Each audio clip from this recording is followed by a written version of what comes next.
Oi, pessoal, nós somos o Grupo B, composto por Amanda, Ana Laura, Ana Rita, Clara, Débora e Luiz, e nós vamos falar sobre o artigo Uma Visão Panorâmica da Psicologia Científica de Wundt, de Saulo de Freitas Araújo.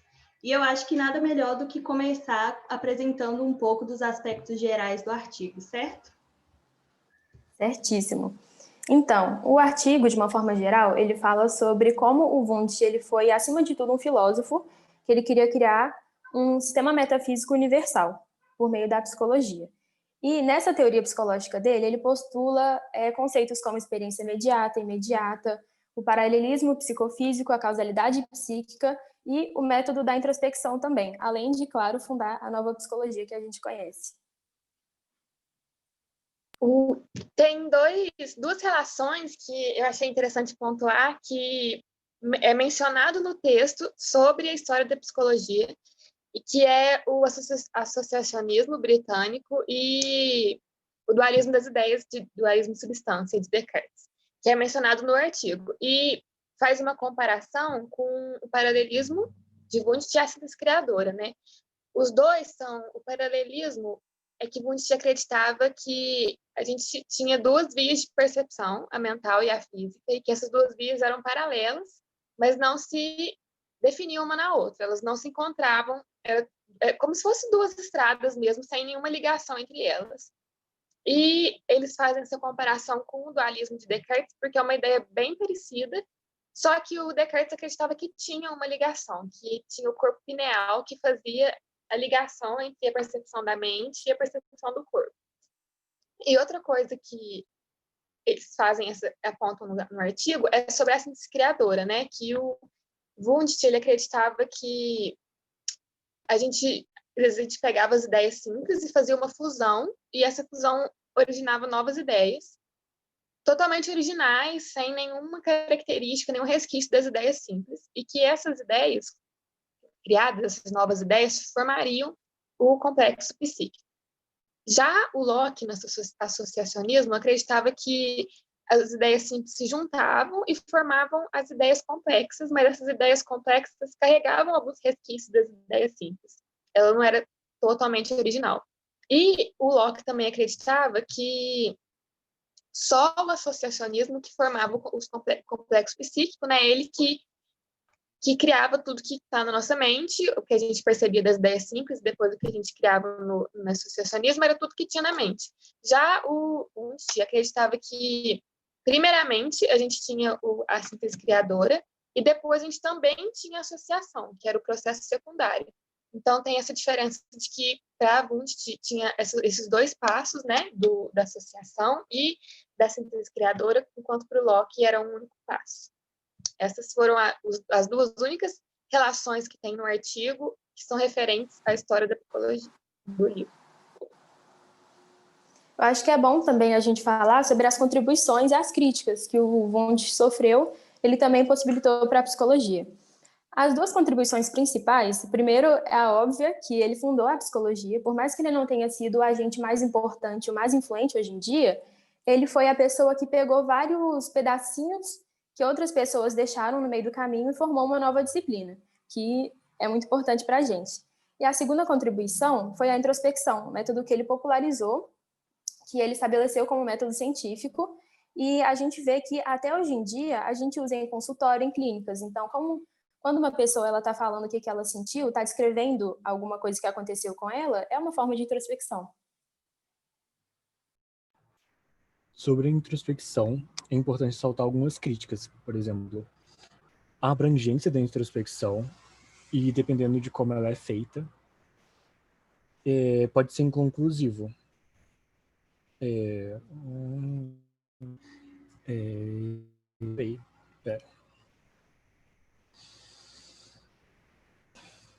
Tá.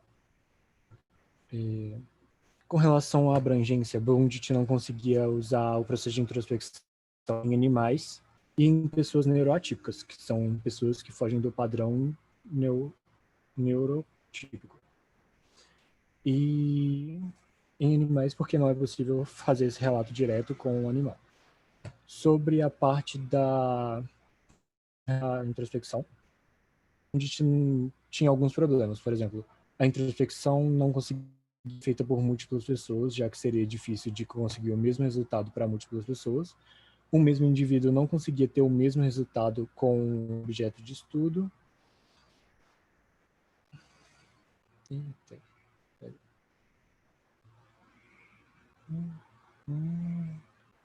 Pera aí, galera, que a internet está dando problema.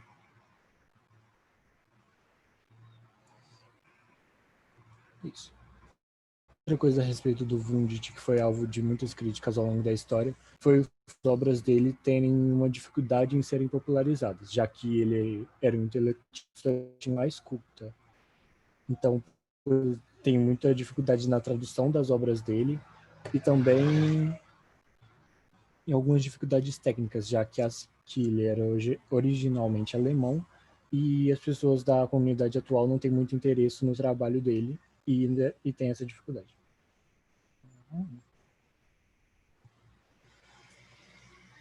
Lembrando, tendo como base isso aí que o Luiz falou, eu lembrei de uma outra relação entre os dois assuntos, que é sobre esse problema da tradução, né? Porque com o Wundt aconteceu esse problema da tradução e com Freud também, que é uma coisa que está no capítulo 1 do livro de História da Psicologia, que fala sobre vários problemas sobre o estudo da história, né? Alguns autores perderam suas obras ao longo do tempo, e fala também sobre a tradução. E aí fala de um não chega a ser um problema, mas uma coisa que não foi tão bom quanto deveria, que é sobre 3 conceitos muito conhecidos, que é do ego e superego do Freud, né? Que ele fala que na língua alemã são es, ich e uberit. Não sei se pronunciei de maneira correta, mas é isso aí que tá lá. E aí a tradução literal desses conceitos é eu, sobre eu e isso. E aí a tradução que ficou familiarizada é id, ego e superego. E aí no texto do livro, ainda até é comentado, tem a citação de um outro autor, de que isso deixou os termos muito frios, muito técnicos, e que não consegue passar a essência do que Freud estava querendo dizer, né? Que quando ele pegou e foi falar de it e uberit, ele estava querendo falar uma coisa mais pessoal, mais íntima, mais calorosa, né? E aí eu fico pensando se isso contribuiu muito, né? Porque o Freud é uma pessoa famosa, esses conceitos são famosos, e mesmo com tanta fama e com tanto estudo, teve esse problema, essa tradução, essa se perdeu ali, a essência do que ele queria passar se perdeu no meio das traduções, mesmo tendo tantos estudos. Imagina com o Wundt, que não tem tanta gente que estuda ele. Então, acho que contribui muito para ele ser mal interpretado hoje em dia e mal interpretado. Contribui para ele ser mal interpretado, porque é muito difícil, né, você conseguir traduzir fielmente o que a pessoa quer dizer. Até quando a gente está falando na mesma língua, é difícil você pegar e entender o que a pessoa está querendo dizer mesmo. Agora, imagina numa língua tão difícil, tão distante da nossa, ou do inglês, igual é o alemão, né? Essa foi uma relação que eu achei bem próxima com o que o Luiz estava falando e que estava bem presente no primeiro capítulo do livro. Pegando o gancho com isso, eu acho que é importante a gente salientar o quanto o artigo foi esclarecedor para a gente, porque por causa desses problemas de tradução, dessa questão do Wundt não ser totalmente explicitado no meio acadêmico, a gente não entende alguns conceitos. E um conceito que ficou muito claro para mim por meio do artigo foi o de experiências mediatas e imediatas, que eu ainda não tinha entendido por que elas são chamadas assim, por que elas são classificadas dessa forma. E o Saulo, ele apresenta que a experiência mediata, ela é mediada pelas características constitutivas daquele sujeito da experimentação. Então, por isso esse nome mediata. E a imediata não, porque o nosso acesso ao nosso conteúdo subjetivo, ele já é direto, ele não precisa de uma mediação. Então, fica até mais fácil da gente relacionar mediata com mediada, porque ela é mediada mesmo. E ficou também muito mais explícito, muito mais fácil de entender por que as ciências naturais, elas focam naquela experiência imediata, que tem um conteúdo mais objetivo, enquanto que a psicologia prefere o conteúdo subjetivo da experiência imediata. Então, falando nisso, outro aspecto do artigo que me ajudou na compreensão da teoria do Wundt foram os 2 métodos para pesquisa da psicologia que o Wundt determinou, que seria a observação e o experimento. A observação ela seria para o estudo da psicologia dos povos e para a análise dos processos mentais superiores. Já o experimento, ele seria para a psicologia individual e para a análise dos processos mentais inferiores. Aí, no experimento, para você analisar a experiência lá da pessoa que está se fazendo o experimento, ele usava a introspecção, mas não a introspecção clássica, igual muita gente acredita. Ele, pelo contrário, ele criticava a introspecção clássica, falando que nem vocês falaram, que não tem como você sentir a coisa e, ao mesmo tempo, observar esse sentimento, porque isso ia fazer uma bagunça. Então, para conseguir superar esse problema, ele inventou outro método de introspecção que chama percepção interna, que se diferencia da introspecção clássica pelo fato de que nela, o psicólogo ou quem está fazendo o experimento, ele tem um controle de todas as condições externas que estão sendo realizadas no experimento, e aí isso diminui os problemas que a introspecção clássica pode oferecer.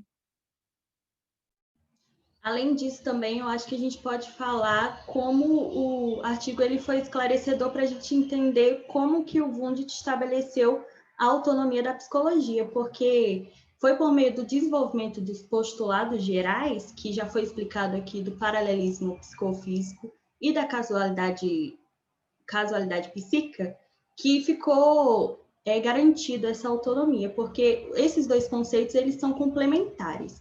O paralelismo psicofísico, ele fala dessa questão dos dois, do físico e do psíquico, eles serem paralelos, eles não poderem ser reduzidos um ao outro. E na casualidade psíquica, isso trata dessa questão de que, como existem certos conteúdos que eles precisam ser analisados especificamente só por uma visão, seja ela física ou psicológica, existe essa causalidade psíquica, que é essa autonomia do nosso psicológico.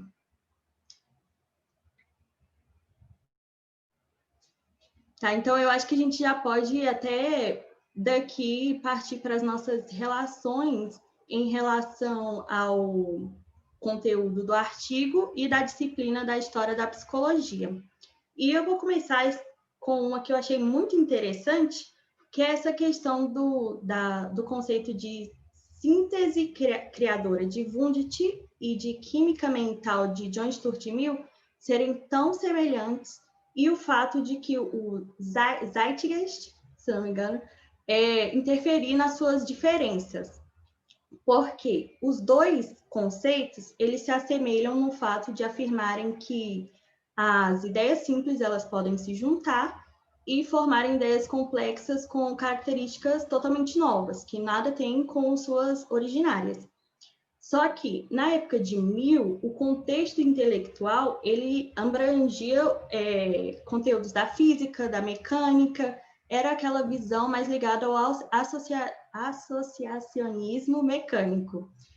Então, mesmo que ele tenha tentado se desvencilhar um pouco desse conteúdo, puxando para o lado da química, falando que aquela síntese ocorria como ocorrem as reações químicas, classificou-se como algo automático, porque não tinha ainda a experimentação da mente. Já Wundt, ele já tinha um ambiente intelectual propício ao desenvolvimento da experimentação da mente, já que Fechner tinha acabado de apresentar formas da mente ser experimentada. Então, ele já pôde afirmar que a mente era ativa, enquanto que, na época de Mill, ela era considerada ainda passiva, automática. E outra relação que eu fiz, quando eu estava lendo o capítulo 5 sobre o estruturalismo, foi que eu encontrei uma outra crítica sobre a introspecção que vinha do Augusto Comte, o filósofo positivista. E o positivismo, a premissa do Comte era criar uma disciplina social humana baseada nos preceitos naturais, que era parecida com a proposta do Wundt, né? E o Comte, ele falava que a introspecção era muito falha porque você teria que dividir o cérebro entre uma parte observadora e outra parte observada, que no caso era impossível, né? Então, esse foi um argumento muito usado pelas pessoas contra a introspecção. E aí, no capítulo sobre o funcionalismo também, eu achei uma crítica não, na verdade, é um fato para mostrar como que a abordagem de Wundt, como a teoria dele, por mais que tenha sido importante, ela não foi muito difundida.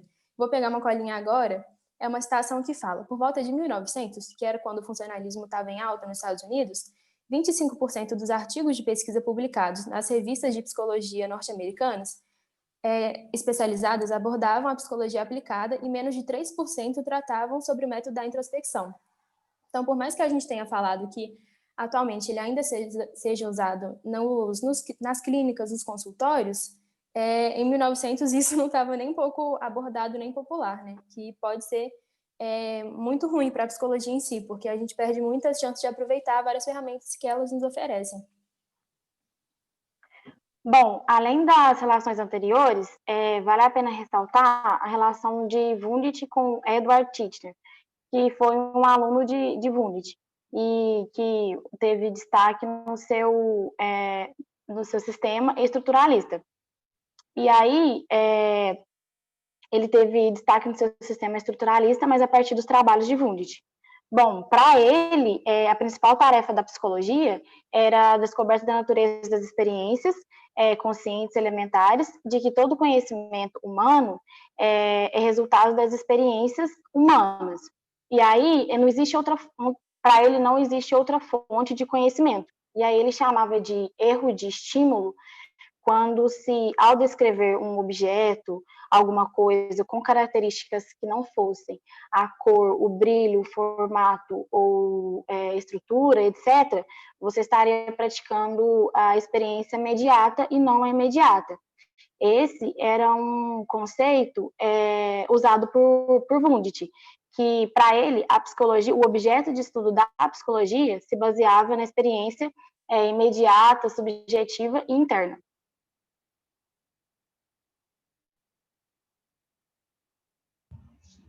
Mas alguém tem alguma coisa para falar, gente? Alguém? Não, acho que ficou trabalhoso. Pode falar. Não, pode falar. É porque eu acho legal que esse estudo do Wundt proporcionou que a gente percebesse o quanto ele ainda é atual, né? Porque pelo menos eu, quando eu estava estudando a primeira vez o Wundt no livro, eu ficava pensando, nossa, mas não tem sentido, né? Porque é uma coisa que não tem nada a ver com a psicologia atual, só que depois de ler o artigo deu para perceber que foi realmente importante, que é importante continuar estudando Wundt.